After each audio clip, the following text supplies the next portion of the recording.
기도하겠습니다. 하나님 아버지, 여호와가 우리의 목자 되심이 얼마나 좋은지 내가 그 집에 영원히 거하리로다 고백하며 한 주를 시작하게 하시니 참 감사합니다. 아버지 하나님, 정말 우리가 부름받은 자리에서 하나님의 자녀됨을 놓치지 아니하고 하나님을 영화롭게 하며 세상에 그분을 소개하며 보여주는 일에 아름답게 사용되어지는 동천교회가 되게 하옵소서. 말씀을 가슴에 품고 그 말씀의 가치를 조차 말씀을 붙들고 살아가는 우리가 되도록 성령 하나님 또한 도와주옵소서. 예수님의 이름으로 기도하옵나이다. 아멘.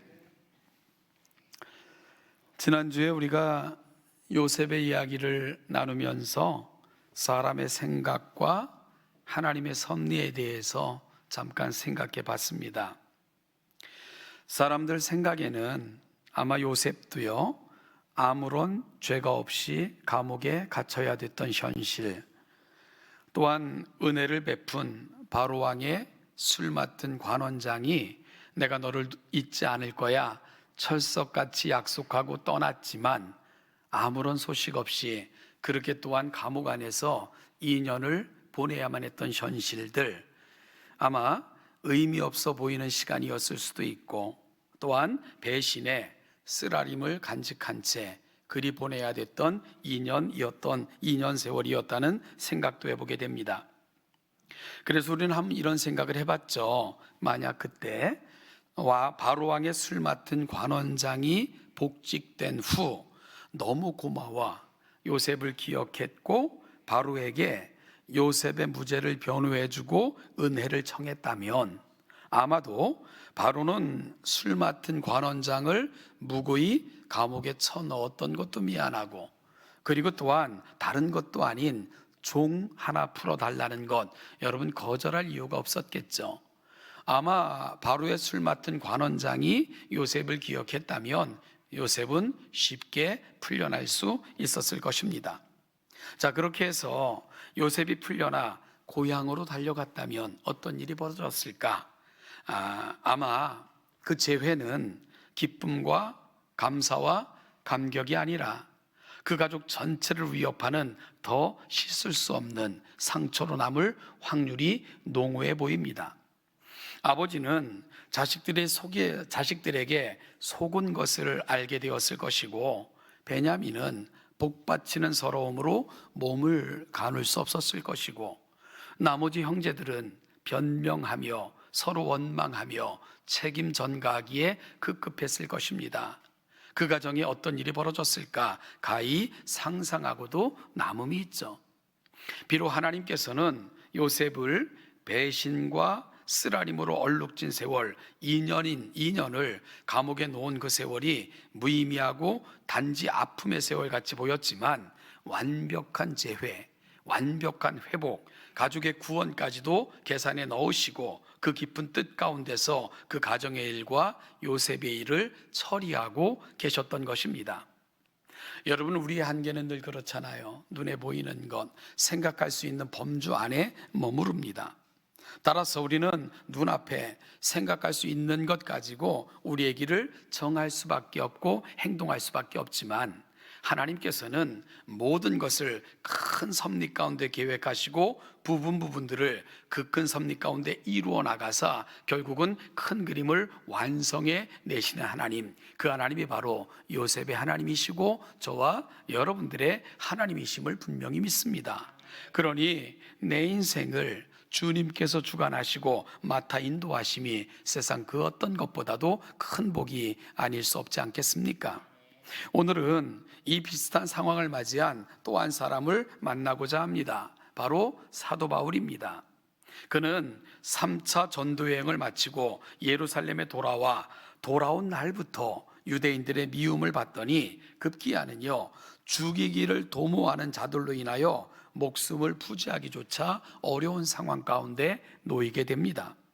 심지어 그를 죽이기 전에는 먹지도 마시지도 않겠다고 살인 특공대를 조직하여 가담한 자가 40여 명에 이르렀고요, 이들은 대제사장들과 유대 지도자들의 절대적인 지지를 받고 있었고, 또한 어리석은 군중들은 이들의 선동에 가담하여 날마다 소요를 일으키곤 했습니다. 당시 예루살렘에 주둔하고 있었던 로마 군대의 지휘관 천부장의 눈으로 보기에 그가 어떻게 말합니까? 야, 이대로 뒀다간 저가 그들 속에서 찢겨져 죽겠구나 라고 생각할 정도로 사도 바울에 대한 유대인들의 미움은 광기에 가까울 정도로 변해가고 있었습니다. 어디에서도 사도 바울의 안전은 보장될 수 없었습니다.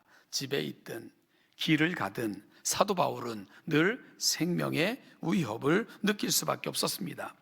심지어 그들은 거짓으로 일을 꾸며 사도 바울이 밖으로 나오기만 하면 우리가 매복하였다 죽이리라 하는 계획이 서슬이 시퍼렇게 진행되고 있었던 터라 사도 바울의 목숨은 잠시도 보장될 수 없는 정말 경각에 달려 있었던 것이 사도 바울의 상황이었습니다.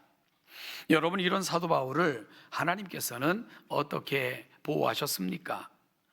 유대인들의 손이 닿지 않는, 그들의 흉계로 인하여 위협을 받지 않는 곳으로 사도 바울을 보내셨습니다. 바로 로마 군사들이 머물고 있었던 영내였습니다. 그곳에 구류된 모습으로 사도 바울을 하나님께서는 보내신 것이지요.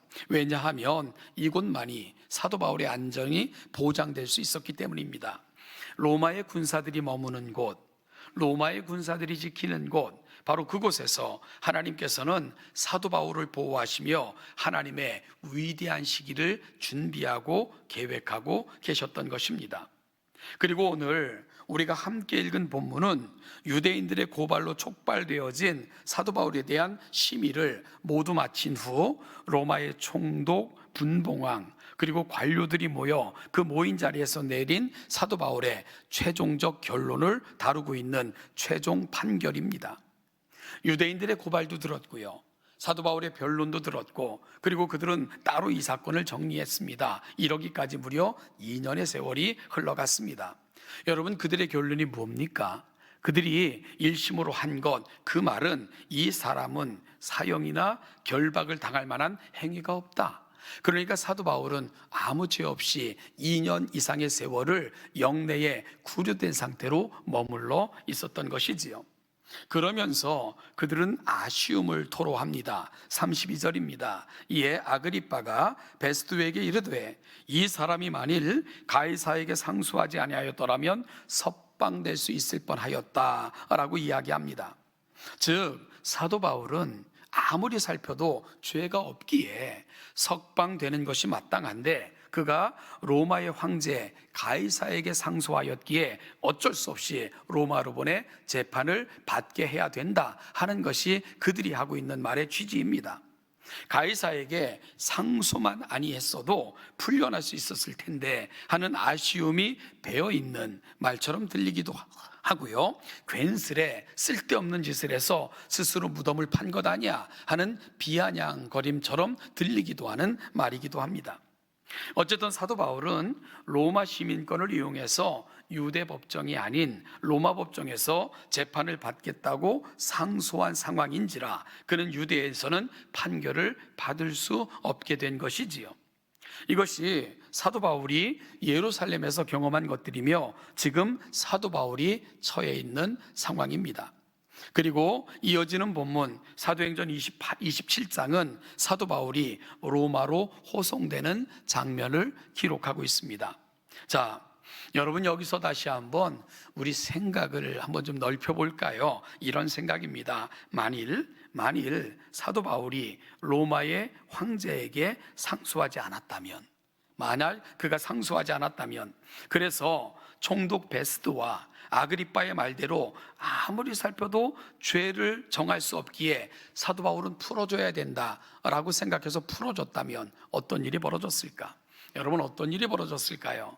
아주 쉽게 상상이 됩니다. 10중 8구 사도 바울은 죽임을 당했을 것입니다. 그를 영내에서 나오기만 해도 매복했다가 죽이겠다고, 여러분 그를 죽이기 전에는 먹지도 마시지도 않겠다 결의한 사람이 40여 명에 이르렀고요, 유대 지도자들조차도 서슬이 시퍼렇게 그를 죽일 방도를 찾고 있었던 상황이 바로 사도 바울이 예루살렘에 머물러 있었을 때의 상황이었습니다. 반드시 큰 봉변이나 연고를 치루어야만 했을 것입니다.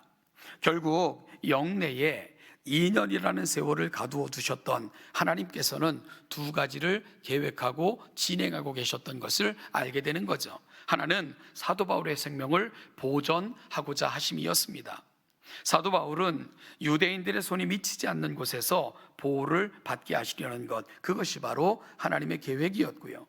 둘째는 사도 바울의 꿈을 이루어 주시길 원하셨던 것, 바로 영내에 머물기까지 그렇게 세월을 보내게 하신 하나님의 특별한 섭리였습니다.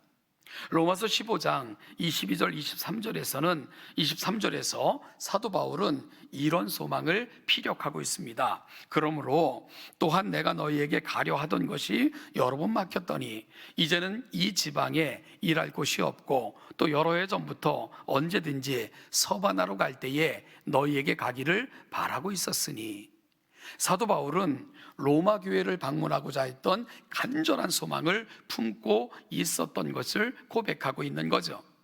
여러 차례 시도를 했지만 그때마다 막혔다고 말하고 있습니다.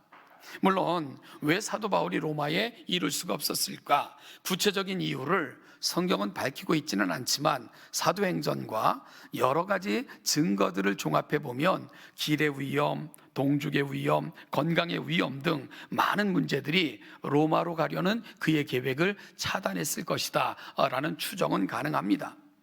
그러면 사도 바울은 왜 이토록 로마에 가고 싶어 했던 것일까요? 로마서 15장 24절 이하에서 사도 바울은 로마를 끝으로 가고자 원했던 세 가지 이유를 밝히고 있는데요, 하나는 그들과의 사귐을 통해 성도 안에 진정한 교제의 기쁨을 나누기 위함이었습니다. 여러분, 성도는 하나님의 거룩한 권속들입니다. 하나님의 거룩한 권속이라는 말은 하나님의 가족들이라는 말을 담고 있는 의미입니다. 따라서 성도가 연합하여 동거하는 것, 그것보다 하나님이 좋아하시는 것은 없습니다. 왜냐하면 가족이 함께 모여 그 아버지의 이름으로 함께 교제하는 장소, 하나님은 그곳을 가장 기쁘게 바라보시기 때문입니다. 둘째는 그리스도의 충만한 복을 나누어 주기 위함이었습니다. 그가 말하는 로마 교회에게 나누어 주기를 원했던 그리스도의 충만한 복, 그게 뭘까? 바로 복음입니다. 여러분, 사도 바울이 편지를 보낸 교회나 개인 중에 유일하게 사도 바울로 말미암지 않았던 유일한 교회가 로마 교회였습니다. 로마 교회는 사도 바울로 말미암아 세워진 교회가 아닙니다. 따라서 사도 바울은 로마에 세워졌다는 교회에 대해서 많은 관심을 가지고 있었고요, 기회가 되면 그 사랑하는 교회에도 하나님의 복음의 충만함을 전하고 싶었던 강렬한 열망을 갖고 있었습니다. 사도 바울은 로마 교회가 복음의 터 위에 굳게 세워지기를 원하며 이 복음을 온전히 전할 수 있는 날을 손꼽아 기다리고 있었던 거죠. 이것이 바로 사도 바울이 로마 교회에 그토록 가고자 했던 두 번째 이유입니다. 셋째는요, 로마 교회가 동역자가 되어주기를 원했기 때문입니다. 사도 바울은 앞서 읽은 본문에서 말한 것처럼 이제는 이 지방에 일할 곳이 없고 또 여러 해 전부터 언제든지 서바나로 갈 때에 너희에게 가기를 바라고 있었으니 이는 지나가는 길에 너희를 보고 먼저 너희와 사귐으로 얼마간 기쁨을 가진 후에 너희가 그리로 보내주기를 바람이라 라는 소망을 피력했습니다.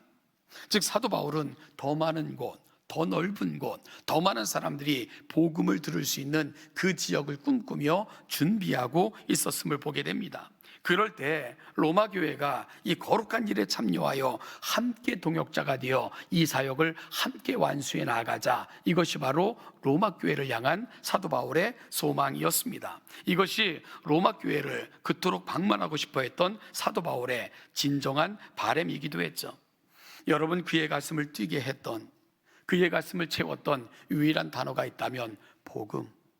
이 땅에 오셔서 우리의 죄 때문에 십자가에 못 박혀 돌아가시고 우리를 자녀 삼아주신 피 묻은 복음, 여러분 바울의 가슴에 남아있었던 유일한 한 가지 단어, 그가 끝까지 전하고 싶었던 단어가 있다면 그것은 바로 복음이었습니다. 이 복음을 전하는 일에 너희가 참여하기를 바라며 사도 바울은 먼저 이 피 묻은 복음의 정확한 의미를 로마 교회에게 전하고, 이 로마 교회가 이 피 묻은 복음을 전하는 일에 함께하기를 그토록 소망하고 있었던 거죠.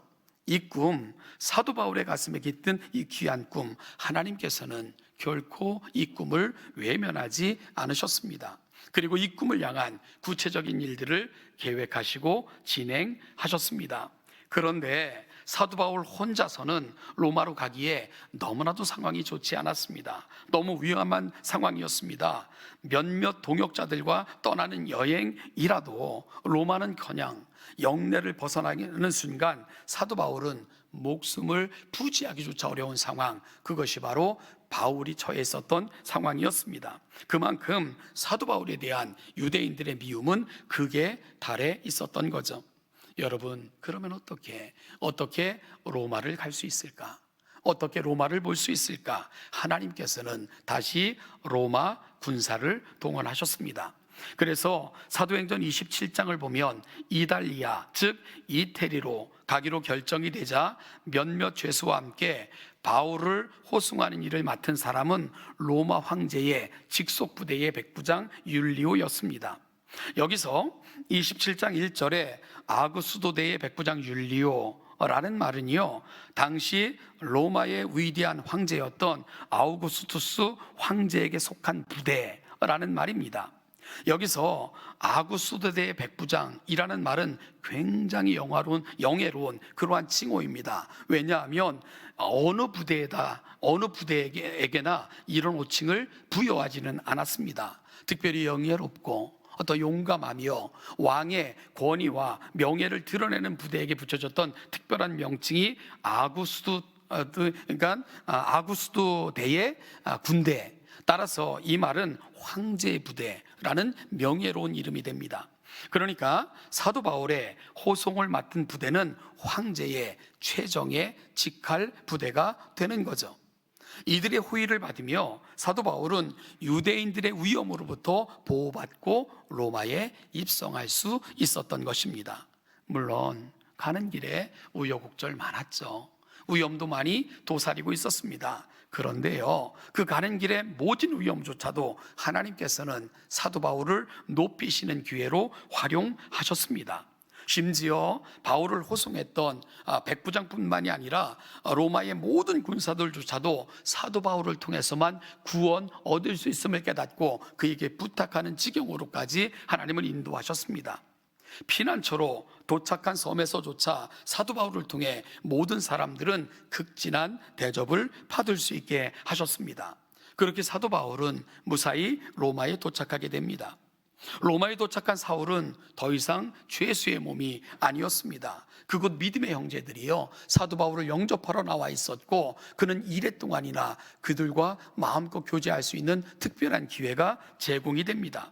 또한 그는 감옥에 갇힌 것이 아니고요, 그는 새빵살이를 하면서 로마 병사 한 사람의 보호를 받으며 누구나 만나고 누구에게나 복음을 전하고 누구와도 교제할 수 있는 특별한 특권이 주어진 상태로 로마에서 2년 이상의 세월을 보내게 됩니다.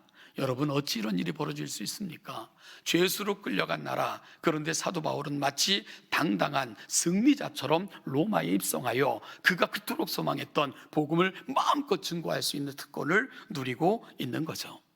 여러분, 우리는 이 모든 것들이 우연히 이루어진 것이 아님을 분명히 합니다. 사람들은 상황마다 이렇게 말하고 저렇게 말하고 판단하고, 그리고 안타까워하고 잘못된 판단이라고 비아냥거리기도 하지만, 하나님께서는 그분의 지혜와 명철하심으로 우리의 필요를 아시고 가장 놀랍고 신비한 은혜가 주어지는 방식으로, 또한 가장 놀라운 결과가 주어지는 방식으로 늘 계획하시고 일하시는 하나님이심을 우리는 분명히 믿습니다. 여러분, 의미 없이 보냈던 것 같은 2년여의 영내 생활, 또한 죄수의 몸으로 끌려가듯 다다랐던 로마, 그러나 그 모든 것은 하나님께서 바울의 가슴에 담긴 뜨거운 복음, 그 복음을 전할 수 있는 그의 꿈을 이루셨던 하나님의 위대한 계획이었음을 우리는 분명히 압니다.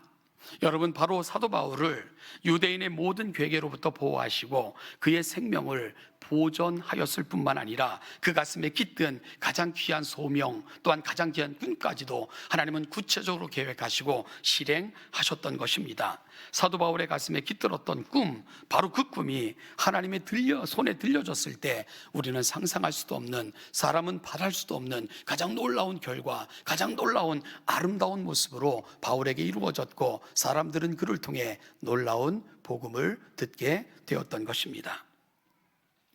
사랑하는 성도 여러분, 코로나19가 시작이 되고 점차 확산되어 가는 시점에서 우리 동천교회는 참으로 깊은 상처를 받을 수밖에 없는 그런 사건이 발생했죠. 교단 전체가 조심스럽게 지켜보고 마음 아파하며 함께 기도했던 시간들이었습니다. 그리고 그 아픔은 코로나19라는 이 긴 터널과 함께 아마 우리 동천교회에도 짙은 그림자로, 그리고 또한 씻을 수 없는, 참 내려놓기 힘든 그런 가라앉은 침전물처럼 가슴이 한켠에 그렇게 쌓아둘 수밖에 없었던 그런 시간의 아픔을 선사할 수밖에 없었을 것입니다. 저와 여러분들도 마찬가지고 피차간에도 참 꺼내기 힘든, 드러내놓고 말하기 힘든 그런 안타까운 문제처럼 오늘도 우리의 가슴에 남아있는 문제였을 것입니다. 사람들은 그 순간을 생각하며 저 왜 그랬을까? 왜 그래야만 했을까? 그렇지 않았다면 얼마나 좋았을까? 묻고 또 물었고, 아마 그 질문은 지금도 끝나지 않는 질문처럼 우리 안에 계속 맴도는 질문이었을 것이고요. 그 와중에 저도 많은 질문을 했던 것 같아요. 나는 왜 여기에 있을까? 나는 왜 여기로 오기로 결정했을까? 이 나이에 내가 한 결정은 과연 잘된 결정일까? 나는 동천교회를 위해서 무엇을 할 수 있을까? 아마 우리 서로에게는 차마 꺼낼 수 없었던 많은 문제들, 또 많은 질문들이 서로의 가슴 속에 그렇게 차마 꺼낼 수 없는 모습으로 남고 쌓이고 그랬던 기간들을 함께 보냈던 것 같습니다. 피차에게 숱한 질문들이 있었던 시간, 그 질문을 솔직하게 꺼내보지도 못하고 부둥켜 안고 살아왔던 그런 시간이 아마 우리에게 지난 시간이 아니었을까 생각을 해보게 됩니다. 그러면서 오늘 본문을 통해 이 질문들, 그리고 이 생각들을 우리가 좀 정리했으면 좋겠다 싶은 생각을 했습니다. 사랑하는 여러분, 하나님께서는 우리의 생각보다 그분의 귀한 섭리 가운데 일하심을 우리는 분명히 믿기 때문입니다. 우리는 질문하고 그 질문 속에서 힘들어하며 찾지 못하는 대답 때문에 안타까워하지만, 그럼에도 불구하고 하나님의 교회이기에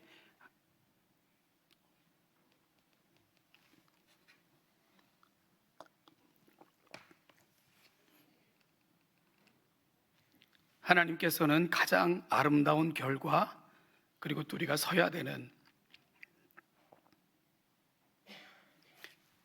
그 지점을 향해 계획을 이루어 가시는 하나님이신 줄 우리는 분명히 믿습니다. 사랑하는 동천교회 성도 여러분, 돌아보는 시간들을 참 이렇게 헤아려 보면